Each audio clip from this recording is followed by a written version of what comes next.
delovnem podkastu o politiki. Moje ime je Suzana Kos, z kolegico Barbaro Eržen sva v studio tokrat povabili verjetno enega najbolj prepoznavnih televizijskih obrazov nacionalne televizije, novinarko in voditeljico Rosvito Pesek. Rosvita, hvala, ker ste se odzvali vabilu. Hvala lepa, pozdravljeni. Morda bi začeli z vprašanjem, kako je te dni delati na nacionalni televiziji. V bistvu ne mine dan, ko se pojavljate v medijih zaradi različnih zadev povezanih z menjavo vodstva, s spremembami v vodstvu. Se to pozna pri delu? Pri delu niti ne. Vse dogaja, vsak dan slišimo kaj novega, da en razpis ni bil pravi, da drugi ni bil pravi, zdaj čakamo, kaj bo vendarle ta novi svet izbral za novo vodstvo, pol se sprašujemo seveda, kako hitro se bodo zgodile spremembe navzdol. Nekateri mislimo, da niti ne tako hitro. Mislimo pa celo, da tista pričakovanja, ki so pri veliko gledalcih, ali pa vsaj tako zgleda, da se to pričakuje, da se bodo na hitro poznale programske spremembe, da se ne bodo poznale tako hitro. Kaj pa odnose med ljudmi? Kakšni so? Taki, kot so zadnje leto pa pol. Spravi dobri ali slabi? Glejte, mi imamo eno skupino ljudi, ki se je zelo angažirala v tem odporu, uporu, ki si je zelo prizadevala za uveljavitev novega zakona in tako naprej. In ta je kar povezana in deluje. Nekaj nas je nekih opazovalcev tam vmes, ki si o njih mislimo svoje in o tistih na vrhu tudi svoje. Je pa tudi ena skupina ljudi, ki so vodstveno zelo povezani, da tako rečem, tista pa tudi deluje po svojih tirnicah, ampak zdaj mislim, da generalnega direktorja že ni več v hiši in tako naprej počasi prihaja ta veksel. Ravno ste omenili to neko razdvojenost oziroma pred referendumsko kampanjo ste nekako sami napisali, da ste na drugi strani čovna, mislim, da so bile to vaše besede. Nekako ste se izrekali, morda, če sem vas prav razumela, proti zakonu, proti noveli zakona o RTV. Zdaj se je po teh peripetijah vendarle uveljavil. Ustavno sodišče, kot vemo, je odpravilo začasno zadržanje. Ste spremenili svoje mnenje o samem zakonu ali vas trenutno te spremembe, ki so se zgodile, utrjujejo pravzaprav v prepričanju, da je bila mogoče beseda depolitizacija zlorabljena? No, jaz v prvi vrsti nisem politično naivna. In v to, da si bo nekdo sam odrezal prste, tiste roke, ki ga bo čez par let na volitvah ali pa pravzaprav v javnomnenjski podpori ves čas vladanja hranila, jaz v to ne verjamem. Je pač druga oblika, drugo posredništvo, ne nazadnje, a je kakšna demokratična, širša skupnost sodelovala pri izboru civilnih družb, ki imajo danes predstavnike v svetu? Ni, ne? Kdo bo sedel tukaj v tem svetu? RTV je izbrala točno določena elita in tu ni bilo nobene demokratičnosti. In verjetno, oziroma prepričana sem, da so to tudi pričakovanja popolnoma jasna. Ne? Ena razlika je, ki jo pa vendarle občutim. Brez da zdaj filozofiramo za nazaj. Ampak na RTV-ju se je zmeraj vedelo, kdo nekako vlada. Ne? Imeli smo eno izredno dolgo obdobje Janeza Kocjančiča. In če me vprašate zdaj po razliki, vedeli smo, kdo je Janez Kocjančič, direkt iz politike je prišel k nam, mislim, da samo 2 leti ni bil predsednik SD-ja, oziroma takrat so se imenovali še, mislim, da Združena lista. Ja. Torej, je bilo jasno in tudi kadrovske rešitve, ki so iz tega sledile, so bile jasne. Kako smo se nekateri spodaj počutili, kako je bilo, ne bi zdaj šli v detajle, ne? Ampak zmeraj so pazili na to, da so bili vsaj približno nekako nabrani skupaj še iz drugega pola. Zmeraj, zato ker je pač opozicija imela možnost, zdaj če govorimo o tej desni opoziciji ali kdorkoli, da je nekako imela svoje predstavnike take ene špure, kot jo jaz čutim zdaj, pa res nikoli nismo imeli. In tudi take ene špure, kot je bila v tem zadnjem programskem svetu RTV-ja tudi ne. In ko se poruši ta dialog, ki bi moral biti že pri samem konstituiranju hiše, pri vodstvenih organih, da vendarle rečejo, Marija, se ne moramo biti vendarle vsi v isti liniji, a lahko imamo še koga vsaj za vzorec tukaj, da potem, ko pride do nekega obrata, da se nekako premešajo karte in je nekdo sposoben, že tudi pripravljen na novo funkcijo. Ne? Tega zdaj ni. Zakaj mislite, da se je to porušilo? Ja, zato, ker se je šlo do popolnosti v nek prevzem, ne? Tako kot se je v tem prejšnjem svetu, je bilo, razmerje med svetniki je bilo zmeraj zelo prepričljivo. Mislim, da je samo nekaj vzorčnih primerov ostalo drugače mislečih, a ne? Ker danes pravzaprav v Sloveniji, ne vem, za koga vi dve poznata, za kjer ga ne bi mogli reči, ta pa sodi tja ali pa ta sodi sem. Vse smo se vsi nekako popredalčkali, gledam včasih na Odmevih. Zdaj imamo tega, pa moramo še enega tega imeti, pa jaz rečem, pa kako ti veš, da je on to? Saj on ni zmerom to. On je včasih tako. Mi sami strmimo velikokrat k nekemu predalčkanju ljudi. Ne? In po tej logiki seveda približno veš, kako je dihal svet, kako bo dihal tudi ta novi svet. Ne? Skratka, ne verjamete v depolitizacijo RTV-ja? Civilna družba, izbrana na način politike, in to ene, je verjetno zelo kontrolirana civilna družba. Se bo čas pokazal in vsebine, kaj je res, ne? Ko se bojo zadeve spremenile. Jaz bi vas vprašala še nekaj, pa ne bova vas silili, da bi se poimensko opredeljevali o kandidatih, ki so se prijavili za novo vodstvo RTV-ja, ampak tako, samo načeloma, kaj se vam zdi boljše, da vodi hišo nekdo zunaj nje, da pride v hišo zunaj nje, ali da pridejo na pozicijo ljudje, ki so zaposleni na RTV-ju in poznajo težave hiše? Poglejte, to je zdaj moja tudi ena zadrega, ki sploh ne vem, a jo naj javno povem. Jaz mislim, da smo mi zdaj prišli v eno fazo samoupravljanja. 6 članov od 17, oprostite, ampak od tistih 17 jih 3/4 sploh ne ve, kam so prišli. Pojma nimajo o televiziji, ne kako smo organizirani, ne kaj so sheme, ne kaj so formati. In ta preostanek sveta bo popolnoma odvisen od teh 6 ljudi in njihovega angažiranja. Bodite prepričani, da je to tako. In če se zdaj vrnem k vprašanju, ja. Najbolj na vodstvenem položaju človek znotraj hiše ali od zunaj? Če želimo enkrat vodstveno hišo urediti, bi bilo dobro, da pride nek izredno sposoben in ugleden menedžer. Če želimo pa delovati na principu poznanstev znotraj hiše in prijateljstva in sorodnosti, bomo imeli pač nekoga iz naše hiše. Ne vem pa, ali bo to dobro.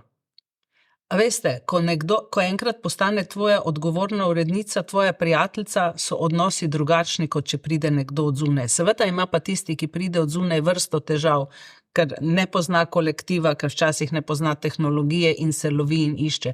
To je v bistvu vprašanje, ali hočemo imeti za generalnega direktorja vrhunsko kulturno osebnost, govorim recimo o Žarku Petanu nekoč, ali hočemo imeti sposobnega menedžerja, ali pa hočemo imeti nekoga, ki je v tej hiši rastu, spoznal vse njene faze, praktično od novinarja do urednika, do šefa programa in potem do direktorja. To so pač te dileme, ki bojo vidne, kakšna vloga prinese. Kaj pa sama hiša? Mogoče še bolj televizija. Se vam zdi, ko pravite, da če bi hoteli zares spremembe, bi rabili vrhunskega menedžerja. A je sama hiša pripravljena, zaposleni znotraj, so pripravljeni na te spremembe? Ker eden od kandidatov, ki se na koncu ni prijavil, mi je rekel prav to, ocenil sem, da še ni pripravljena na resne spremembe. Jaz sem malo črnogleda, kar zadeva RTV. Tako da ne vem, da bomo... V kakšnem smislu črnogleda? Mi zamujamo pri vsem. Mi pri vsem zamujamo. Mi smo stari, za starimi formati. Malo je bilo nečesa svežega, novega, s čemer bi pritegnili nove generacije. Ko se je moj sin vrnil iz Amerike pred 3-4 leti, je rekel: mama, a mi lahko prosim televizijo nekam ven iz sobe spraviš, kam je ta škatla delate? Tle, ne. Televizija je format kot objekt v stanovanju, ki je preprosto nepotreben, vse se gleda na tablicah, gledajo se skrčene vsebine. To so v bistvu dileme, o katerih bi se lahko mi tri čisto enakovredno pogovarjali, ne? Ker tudi časopis se ne odpira več tako in bere in čaka poštarja, kdaj bo prinesel svežo izdajo. Se podatki kažejo, ne, da se spremenjajo tako navade bralcev časopisov, kot tudi gledalcev televizije. Za ta podcast sem prosila Inštitut Mediana, da nam je posredoval podatke o gledanosti televizije nasploh. Ta se je v zadnjih 10 letih zmanjšala za 7 odstotnih točk. Enako velja za poslušanje radia, za branje revij in časopisov. Vsi smo v trendu padanja. Tudi radio, zanimivo. Tudi. Ker ko je prišla hčera televizija, so rekli, z radijem je konc, ampak radio je najdel svojo pot. Ali je to v avtu, ali je to ob nekem delu, ko se ga nenehno posluša, me čudi, da so podatki za radio taki. V Mediani pravijo, da to merijo skozi čas z istimi vprašanji mislim, da na numeri so 4000 ljudi, tako da so podatki primerljivi in relevantni. Ravno to sem hotela še reči, če podatke pogledamo podrobneje, je prvi program v zadnjih 10 letih izgubil za 12 odstotnih točk gledalcev, drugi pa še več za 14. Ne. A se kdaj v hiši pogovarjate, kaj storiti, ali ste že v bistvu povedali to, da v bistvu ste stari, da ni potrebnih odločitev, s katerimi bi povrnili izgubljene gledalce? Gleda, jaz sem ena od tistih, ki zelo pogosto jezi svoje sodelavce in jim pošilja gledanosti. Koliko je bila gledana kakšna oddaja in rečem, z Odmevi smo padli na 3,3. Mislim, da če je pravi podatek, da ste dosegli rekord gledanosti Odmevov, ko ste gostili gospoda Ivica Todorića, da je bil 2-kratnik povprečja. Malo je bil višji, ne verjamem, da je bil to. Glejte, jaz sem Odmeve delala, ko so bili gledani 13,3. Eni od mojih najbolj gledanih Odmevov, takrat je bilo neurje po celi Evropi, so vsi gledali tiste Odmeve. Danes delam Odmeve, ki so gledani 3,3. To se celo ujema nekako s tem. In jaz sem prepričana, da tak padec ni bil potreben. Vem, da bi mediji lahko izgubljali in da tudi televizija izgublja, ne pa da izgublja tako silovito in tako hitro. Kje vidite razloge? Ne, adaptacija. Mi bi morali bolj, poglejte, vi danes mislim, nič slabega s tem nočem reči, ampak časopisni medij dela podcaste. Kje imamo mi televizijske podcaste? Kje je en podcast Odmevov? Naprimer, gostje pridejo v Odmeve, pa se potem še majčken z njim pogovoriš. Kje je ta podcast? Večina bi ga gledala, ker bi rekli, pustimo te formalnosti. Se pogovarjate o tem, recimo kolegi ali pa z vodstvom? Ne, mi smo gledali, kako bomo preživeli, dragi kolegici, te 2 leti in ta COVID in potem zdaj tele odhode. V našem informativnem programu je bila fluktuacija izjemna. Najdemo naše ljudi povsod, od PR-ovcev do politikov, zboleli so, eni so šli v manj stresne programe, ker preprosto info utripa niso več zmogli. Nas imamo ogromno ljudi, novih, ki še niso tako vešči, temu primerno slabša kakovost naših poročil oziroma celega outputa, ki ga ima infoprogram. Menjava tudi precej kadrov. In to potegne za sabo stvari. Mi nismo narejeni v skupinah, kjer bi se pogovarjali. Prihodnje leto bo takle program, dajmo zdaj pogledati, kaj lahko damo v stran, ne, ker pri nas ima vsak svoj fevd, zato ker je gledanost 1,2. Ja, potem se najdejo tisti, ki rečejo, saj gledanost ni pomembna. Jaz sem ena od tistih, ki pravim, gledanost je pomembna, ker za koga pa bomo nacionalna televizija, če ne za naše gledalce. Če nimamo gledalcev, pol nismo več nacionalna televizija. Ravno tukaj, ko ste rekli, gledali smo, da bomo preživeli. Razmere so se v informativnem programu Televizije Slovenije pravzaprav zaostrile. Mislim, da je 2 leti nazaj, takrat, ko se je začel spreminjati pred 2 letoma programsko-produkcijski načrt, s katerim večji del informativnega programa Televizije Slovenija mu ni bila naklonjena. Na koncu verjetno se boste strinjali, da se je veliko pomislekov, ki so jih vaši kolegi takrat izrazili, se izkazali kot uresničenih. Nekateri so zdaj tudi izrazili željo, da bi nekatere ukinjene oddaje takrat radi mogoče vzpostavili nazaj. Bi sami bili pripravljeni recimo predlagati, da se vrne recimo, ne vem kaj pa vem, politično stanje v Gobac pa Studio City. Čajde, tu se je pravzaprav zgodila ena čudna stvar. Imeli smo enega urednika televizije, ki je oddaje pometal ven z programa. Potem je tisti urednik bil zamenjan in ga je nadomestil novi, ki je počasi te oddaje vračal nazaj. In kot bi rekel dr. Jože Pučnik, in nikome ništa. Noben ni rekel oprostite. Zmotili smo se, utripi gredo nazaj, letni utrip in zrcalo gredo nazaj, in tako naprej. Potem so pač oddaje počasi nekako prehajale nazaj. To je bila ena večjih napak in tudi moja zamera. Tu sem bila popolnoma sinhronizirana z svojimi kolegi, da se tako s programom ne dela, brez neke analize, koliko je kaj gledano, samo zato, ker si mislijo, da jim nekaj ni všeč, da nekaj ni v redu, da je nekaj preveč, ne vem, takšno, ne? Se je potem te menjave in te čistke, bom na nek način rekla, po programu delalo. Studio City. Ja. Kaj? In niste govorili na vprašanje. Menite, da se mora Studio City po politično stanje Gobac vrniti ali ne? Kot gledalka, bom rekla tako. Kot gledalka mislim, da Studio City ne sodi na nacionalno televizijo. Ker? Ker ne ustreza nobenemu od standardov, ki jih drugi moramo spoštovati. Mislite na voditelja? Ne mislim na voditelja, mislim na način, kakšen je bil zadnji 2 leti. Zame se je Studio City spremenil v izrazito enosmerno oddajo. Izrazito. In če ti nimaš druge... Enosmerno v kakšnem smislu? Politično enosmerno. On je bil preprosto agitatorski.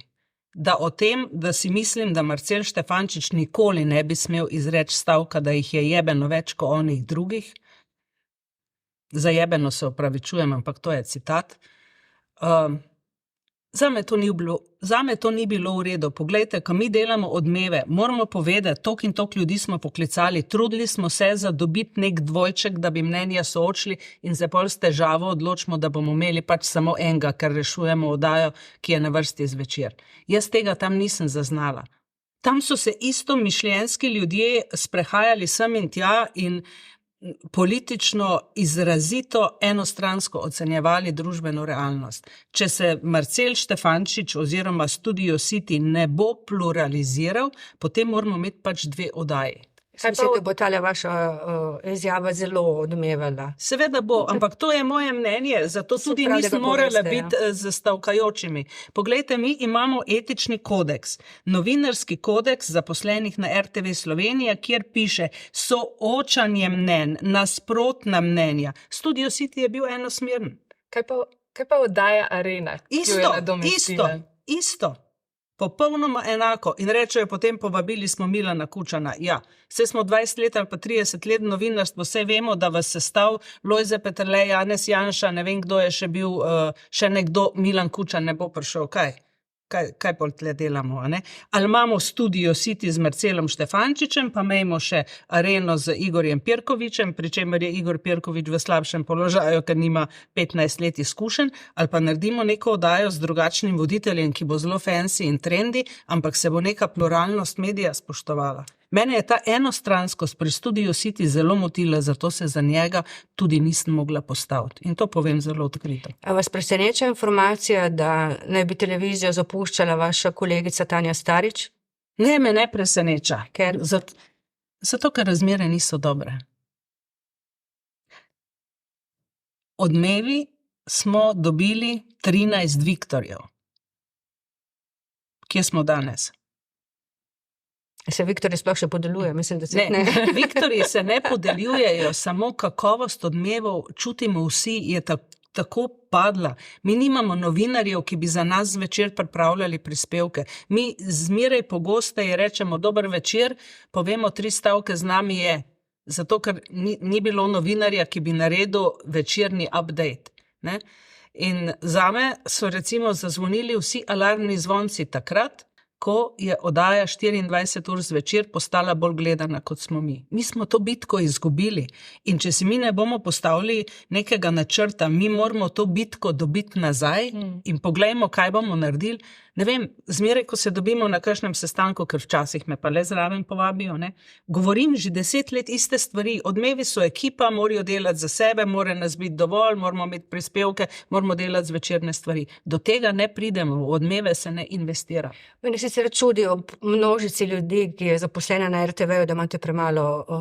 No, v tej množici bi vaju, dragi kolegici, rada povabila, ko zjutraj sedimo na sestanku, pa preštejemo, da imamo danes 3 novinarje, zato da bomo naredili vse oddaje, ki jih imamo v informativnem programu tistega dne. Dajmo se zdaj premakniti, glede na to, da ste... Mogoče bi samo še to, ko ste govorila o odhodu in da so razmere res slabe. Ste kdaj sama razmišljala, da bi odšla? Konstantno. In mislim, kaj na koncu dneva tisto, kar prevaga? Zakaj ostajate? Ne vem. Če jaz pogledam, jaz si vse izrezujem, ne? Tudi ta podcast si bom spravila, ker je moj drugi, pa ker mi je veselje s kolegicama, novinarkama takole klepetati. Včasih sem govorila, televizija je vse moje življenje, jaz sem komaj čakala, da grem na televizijo zjutraj in ni bil problem. Danes grem na televizijo v službo, zato ker ne vidim več tistega izziva, ker ne vidim te motivacije, da bi vsi dihali za eno oddajo. Jaz si želim delati v kolektivu, kjer bomo vsi delali za tisto večerno oddajo, kjer bomo iskali informacije, kjer bomo vsi na telefonu, ne pa naredili tako nekako, no, ne vem. Ta motiv mi manjka. Jaz si želim delati. Jaz bi rada delala. Sej, ne nazadnje sem se nekaj naučila v 30 letih. Vabila v politiko pa niso bila dovolj mamljiva, da bi se stavila na drugo stran. Dobra. Glejte, kako govorim. Kot sem že prej nakazala, se bomo zdaj z RTV-ja pomaknili v bistvu malo tudi v komentiranju politike. Dolgo leta ste novinarka, verjetno zelo dobro poznate tudi kakšna zakulisna dogajanja ali pa znate oceniti na podlagi tega, kar se pač pojavlja v javnosti. Kaj menite?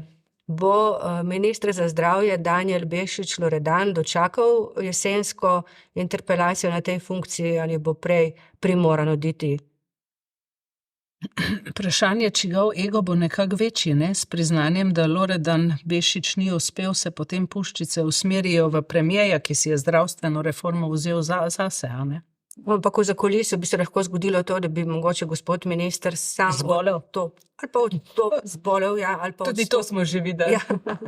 Ne vem, pa se vidve spomnite gospoda Fakina, ki je račal na bolniško, pa se ni več vrnil. Jaz se spomnim celo, kaj je takrat govoril, kaj bi bilo treba spremeniti. Govoril je o tem, da bi bilo treba bolnišnice kot javne zavode postaviti na bolj oprijemljive gospodarske temelje, skratka, da morajo bolnišnice dobiti menedžerje, ki jo znali z njimi upravljati, ne.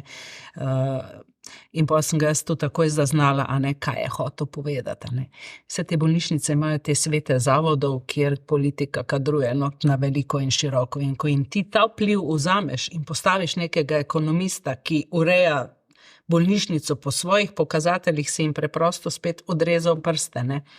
In isto je tu pri RTV-ju. Jaz skozi primerjam klinični center pa RTV, ker smo vsi javni zavod in smo vsi ujetniki tega sistema javnega sektorja, vseh teh ur in vsega, kar pač zraven paše, ne.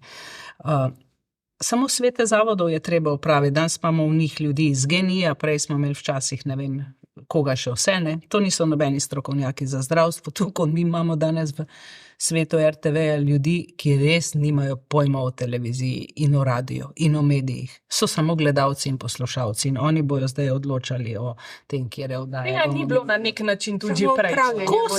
Skozi je bilo to, ampak ta princip je zgrešen. Ne more neka civilna družba, ki občasno samo gleda televizijo in posluša radio, potem odločati o tako krucialnih stvarih, kot je recimo programska shema prvega in drugega programa. To so stvari za specialiste, za 3, 4, 5 ljudi. To ste dejala že, a ne? V Sloveniji, ki se na to spoznajo, ampak a veste, In jih ni na RTV, a ne? Ne, to je umetnost. Kako boš ti speljal oddaje, kakšen lok boš postavil, kaj sledi po kakšni oddaji. Sestavljanje programske sheme po oddajah, ne po voditeljih. Ne.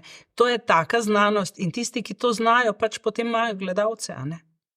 No, to je vprašanje, ne? Ker ste dejali, da jih na RTV ni, teh malo številnih, ki to znajo, kje pa so na Pop TV-ju potem. Ja, Pop TV je imel vrsto let. Poglejte, kakšen razvoj je Pop TV naredil. Mi smo imeli vse. Imeli smo kadre, imeli smo tradicijo, imeli smo gledalce. Pop TV je, mislim, da pri nas od leta 95, je tako. Ne vem, jaz se spomnim samo, da je Drago Balažič vodil prva poročila. Ja, sami naši. Mi, ko smo gledali Pop TV, smo rekli sami naši, vse so nam pobrali. Mi smo še zmeraj v veliki meri kovnica za druge medije, ne? To moramo vedeti. Pri nas se naučijo, pa jih pa poberejo. Skratka, hočem reči.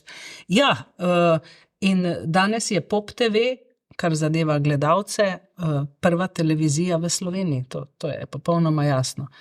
Je pa tudi res, da ko včasih pogledam njihov prime time in vidim najlepšega moškega Hrvaške, me zgrozi. To me pa res grozi. Kam je ta komercijala šla? Ja, jaz na srečo tega ne gledam, tako da... Ne, da bi gledala, ampak pogledam si, kaj se pa dogaja na konkurenci, da imajo, ne vem, 8-9%, ki jih mi na Odmevih ne vidimo nikoli, ki jih ima recimo naša oddaja v petek zvečer, tista glasbena, ne. Pa si rečem, a tole mi gledamo. Ampak verjetno to je cena za sledovanje gledanosti, ne? Ne vem, lahko tudi kvalitetnejše oddaje narediš, pa tudi gledalce dosežeš. Naši kvizi so lepo gledani, njihove zabavne oddaje, ne vem, so tudi bile zelo dobro gledane, se tudi da drugače. Ne s to kulturo latinoameriško. Ja. No, dajmo, kje smo končali pri tem, ali bo Bešič Loredan dočakal jesensko interpelacijo, po vašem mnenju?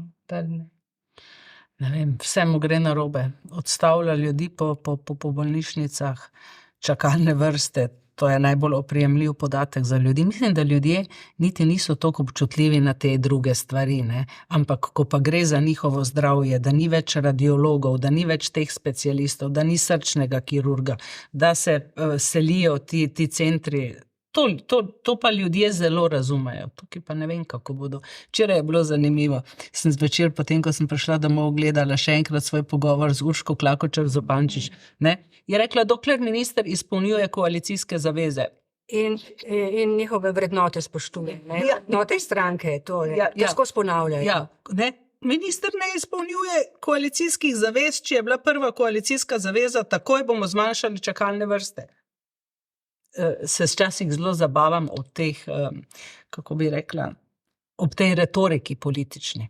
No, verjetno tudi zaradi tega vlada nekako izgublja javnomnenjsko podporo. Zaradi komunikacije. Zaradi komunikacije, ali se vam zdi, da zaradi... Ta komunikacija je neka čuvena beseda, ki so jo vse skozi očitali tudi prejšnji vladi. No, kaj pa vidve pravite o tej komunikaciji? Kaj vidve razumete, da rečemo, da vlada Janeza Janše ni znala komunicirati, da ta ne zna komunicirati? Kaj to v bistvu pomeni? Ta vlada vsekakor veliko napoveduje, pa potem jemlje svoje besede nazaj. Zarečenega kruha veliko poje, ja. Jaz pri obeh premijejih, ki ste jih navedli, tudi vidim kakšne vzporednice pri odnosu do medijev, do neprijetnih novinarskih vprašanj. Recimo. Pa tudi do svojih ministrov mogoče.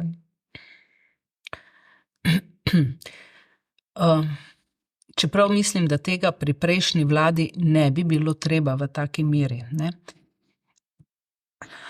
Če pogledamo zadnje vlade, Slovenci nenehno kot davkoplačevalci financiramo malo šolo in prvi razred politike. Ne? Nenehno imamo začetnike in ti začetniki imajo težave s protokolom, ne? In je potem ne veš, ali bi gledal v tla, ali kaj je zdaj to, potem preprosto imajo težave ujeti ritem, zato ker je politika pač ni nekaj, v kar lahko skočiš in boš obvladal. Jaz sicer ne vem, kako vi dve gledate na to, ampak jaz že kar govorim kolajno. Ne? Zakaj hočemo, da nas res dober kirurg operira? Zakaj ne bi bil dober tudi ki je ravno kar začel? Ja, očitno javnost ne ocenjuje te kirurge v politiki kot dobre, uspešne. ker se noso pojavljajo, perpetuirajo vse te novi obrazi. Ne? Ja, ampak jaz vendarle gledam na stvar v politiki tako. Dober novinar zraste čez leta in začne, kot rade rečemo, na tržnici. Jaz se strinjam z vami, ampak vendarle se dogaja v realnosti pa drugo. Ne? Prihajajo novi obrazi, ki so vedno znova razočarani. To moramo vedeti, če nekdo stopi na sceno 3 mesece pred volitvami, moramo vedeti, da bo vprašljiva kakovost te poslanske skupine, da ne bo imel dovolj kadrov in se bodo od zadaj pojavili ne vem kakšni botri vse. To moramo, da se bo lovil, da nima mednarodnih povezav. Mediji nismo opravili vsa ta leta svoje naloge, da bi ljudem odprli, volilnemu telesu odprli oči, ali kaj? Ne vem, volilno telo bi po 3-4 takih le začetnikih že lahko ugotovilo, kako gre. Ne? Bolj je tudi problem na drugi strani. Zakaj se pa zatekajo k tem novim? Ker preprosto tistim starim modelom ne zaupajo več, tudi tam se mora kaj spremeniti, ne samo pri teh novih. Bi se potem strinjala z oceno prvaka NSI Mateja Tonina, da je na desnici potrebna neka prenova, tudi menjava na vrhu SDS-a, sicer bo na oblasti, mislim, da je rekel 5. generacija novih obrazov. Nova Slovenija je zanimiva. Gledala sem ta vajen podcast z Matejem. Je bil zelo dober. Je bil dober. Dober je bil. Jaz rada poslušam politike NSI-ja in mi v bistvu ne najdem pravega odgovora, zakaj ne odskočijo bolj. Ker to vrstnega konzervativnega razmišljanja, tudi z veliko mero zdrave kmečke pameti, je razumljivo in ga potrebujemo in se mi zdi, da vegetirajo tam na 5-6%, se mi zdi malo, ne? Da bi tak način razmišljanja mogel potegniti več. Ja, verjamete, da se bojo povezali z gospodom Logarjem? To si zdaj ne vem, kaj snuje gospod Logar, ampak gledam bolj na ta način, ne?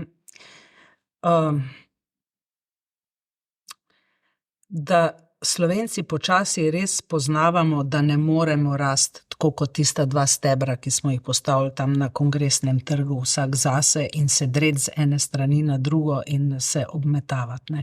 Treba bo neke silnice potegniti, čeprav nikoli ta prizadevanja niso bila uspešna po neki bolj zmirni, bolj konsenzualni in bolj povezani politiki in manj izključujoči. Mene to že počasi nervira, da imamo tako izključevanje, ko smo mi in zdaj bomo samo mi in ni niti enega ministra v prejšnji vladi, ki bi ga mi obdržali, ker noben ne dela dobro, ne. Mi zmerno tem izključevalcem ime, recimo. Desni in levi, vseeno, a je tam, ne vem, Marjan Šarec, pa Alenka Bratušek, ali je tu Janez Janša, se lahko damo povsod ime. A vidve recimo ne pogrešate tega, imamo zdaj, ne vem, 20 ministrov že, ne, in ko se bo sestavljala nova ekipa, bojo neka ministerska mesta, ki ne bojo vedeli, kdo pa kaj pa kako, ne, še ne bojo čizdila, da bi rekli, no, ampak ajde, dajmo enega za vzorc pustiti iz one stare ekipe, da vendarle malo pokažemo. Ne. Pa mislite, da bi obstal, ker recimo NSI, ki zdaj samo pri ustavnih spremembah skuša sodelovati, ne? Ja. Je dojeta vse v SDS-u kot izdajalka. Stranka je stranka in se ravna po svoje, zakaj bi pa stranka bila izdajalka koga, česa? Jaz tega sploh ne vem, to pustimo, to meni ni, predvsem pa ne vem, zakaj bi kdo koga zmerjal z... Ne, tole mi ni blizu. Gledam bolj tako, da se počasi res naveličujemo tega, ker tukaj pa jaz vidim en osebek in to je Borut Pahor. Ne? Vidve se ne bosta strinjali, vem, njemu marsikdaj govorijo, ne vem, kralj Instagrama, ampak Borut Pahor je pokazal, kakšna politika lahko pritegne tudi mlade. Drugi jih ne znajo.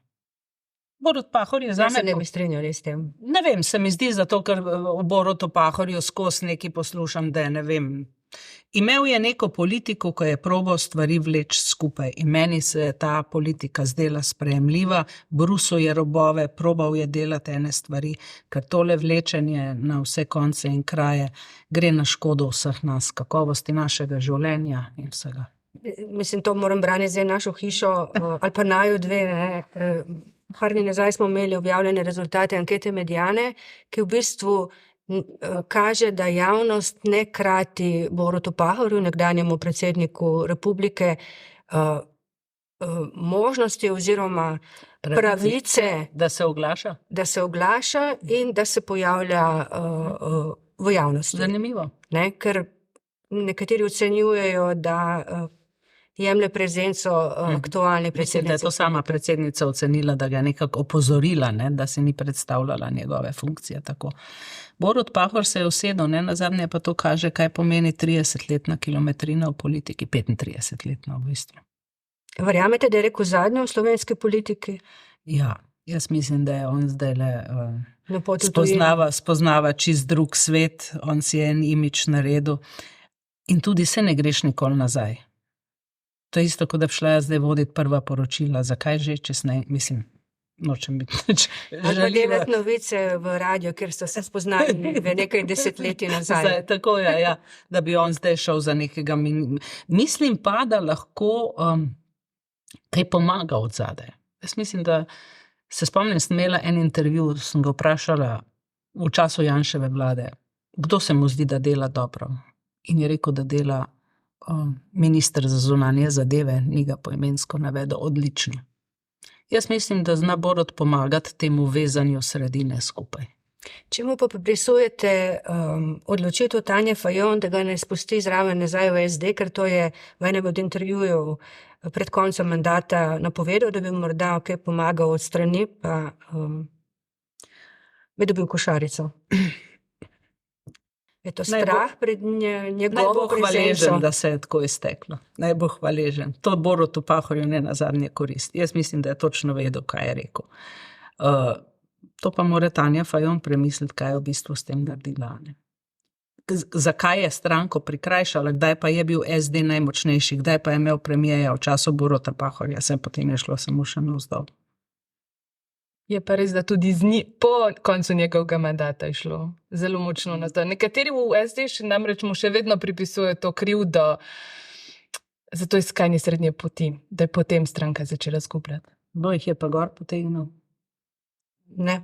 Pod njegovim vodenjem so doživeli največje Saj SD bi se lahko nekam bolj pomaknil, saj ni treba zdaj Levica tam, ne, na skrajnem robu, SD bi lahko delal bolj konsenzualno politiko. Mogoče še zadnje vprašanje, ali pa če imaš, Barbara, še kaj, kako ocenjujete možnost, nekateri mediji so pisali, da je gospod Janez Janša v poslanski skupini izjavil, da ne bo več kandidiral za predsednika stranke.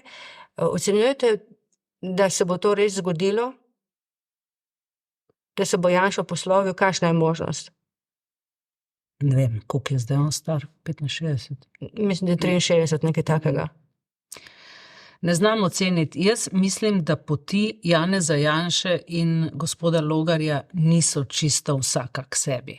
Mislim, da je med njima nek dogovor, ne, in da se zdaj čaka, ali se bo šlo na novo platformo, ali se bo šlo na prevzem v bistvu stranke, ampak tako kot se zdaj kaže, še ne vidim Janeza Janše, da bi se želel posloviti od politike. Ok, bomo s temi besedami končali. Rosita Pesek, najlepša hvala, da ste se oglasili pri nas v našem studiu. Gledalcem in poslušalcem hvala za pozornost, vidimo se čez teden dni.